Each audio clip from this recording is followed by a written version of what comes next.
Greetings from the nation's capital. For those that don't know me, my name's Kyoshi Steve Newton and I'm the head instructor of the ACT region.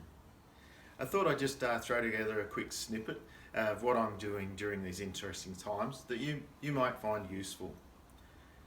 Something that's come up for me is at the beginning of this year, I actually told my students I was going to take them out of their comfort zone, not realising what was going to happen, and not even realising that I've taken myself right out of my comfort zone by actually having to put clips up online.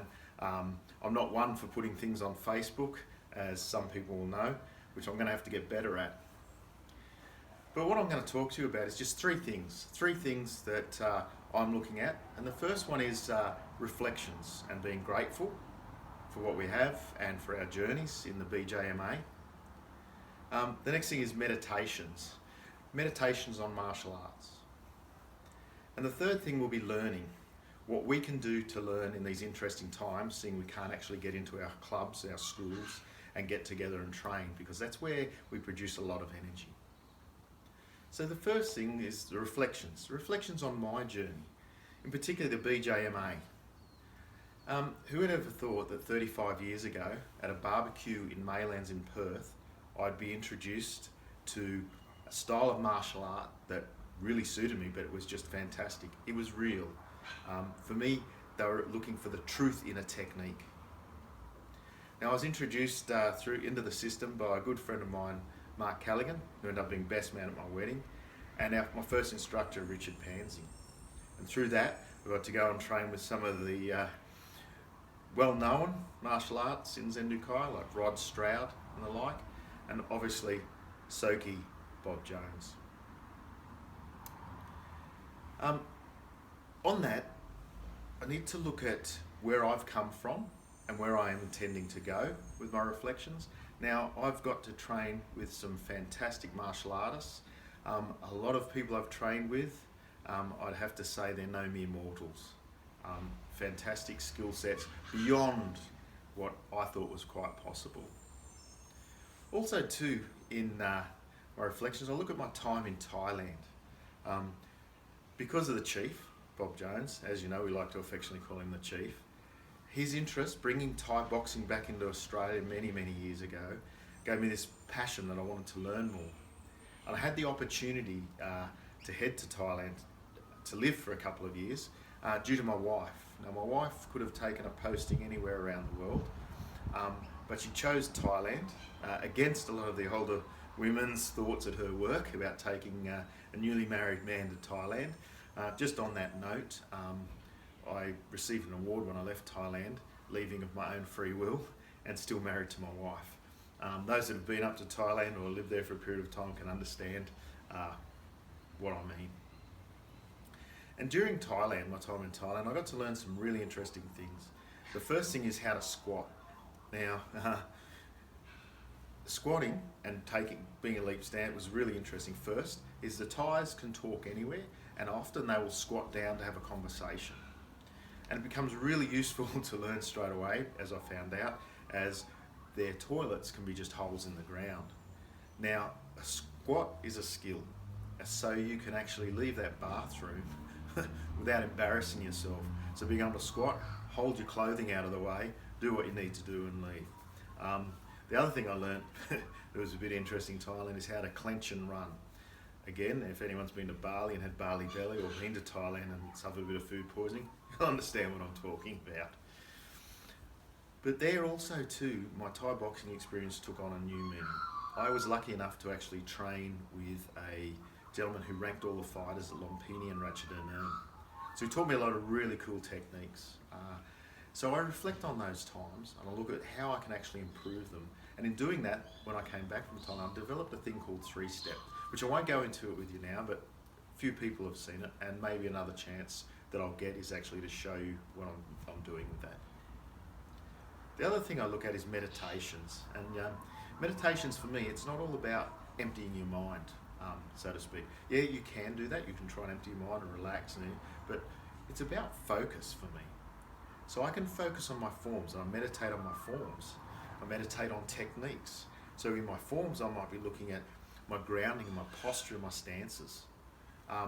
or technique with my punching, elbows, kicking or kneeing, actually how do I improve those? And I meditate and I drill them. Also, meditations for me can be conversations.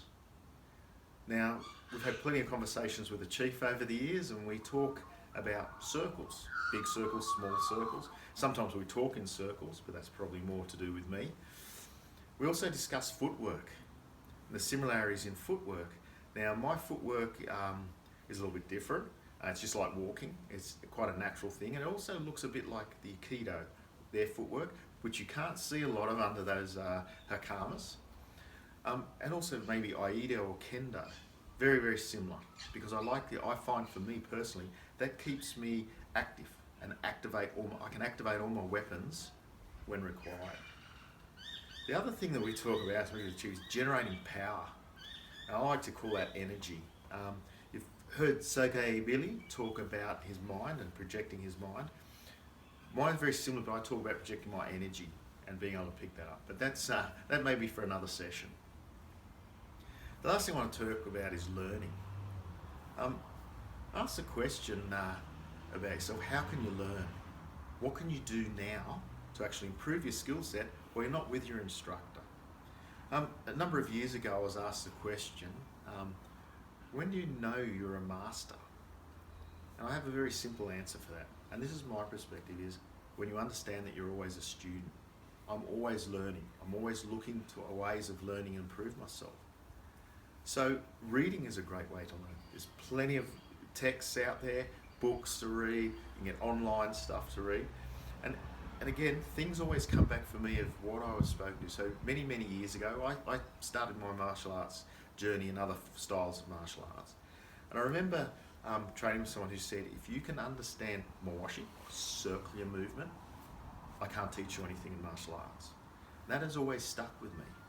So what I've done then is, obviously we've had conversations with the chief about circles and stuff, and it took me into a realm of the dynamic sphere, which is an Aikido principle, which is a three-dimensional circles. But again, I won't go into that now. Maybe you can research it yourself. The other thing you can also do is online sessions. Now we have Soke Billy, Soke Richard, and the leadership group putting up small clips or putting up master classes are a great way to learn and take away ideas and develop yourselves as martial artists. Also, you can speak to your instructor, be in contact with them. The guys are doing such fantastic work with online forums, online training. I'm getting there slowly. At the moment, I'm just posting clips up, and now I've got my students posting clips up to me. We're just using Dropbox as a simple method, and I can have a look at them and critique them. So they're getting that one-on-one type session. So hopefully this has helped. It's just 3 things that I've worked on. Okay, I worked on reflections, and I still do that today. Meditations, which you can adapt to yourself. Whatever you want to do, whether you go for a walk in the bush, that can be used as a meditation. Whether you're thinking about your forms or your training, again, to me, that's a meditation. Conversations with your peers, your instructors, with this leadership group, again, for me, that is what I consider a meditation. And the other thing is learning. We've got so much out there that we can jump online, read books, and watch the clips that all of the senior leadership group are putting up. Anyway, I look forward to seeing you when this is all over, and hopefully you'll be able to teach me something from what you've learned. Take care.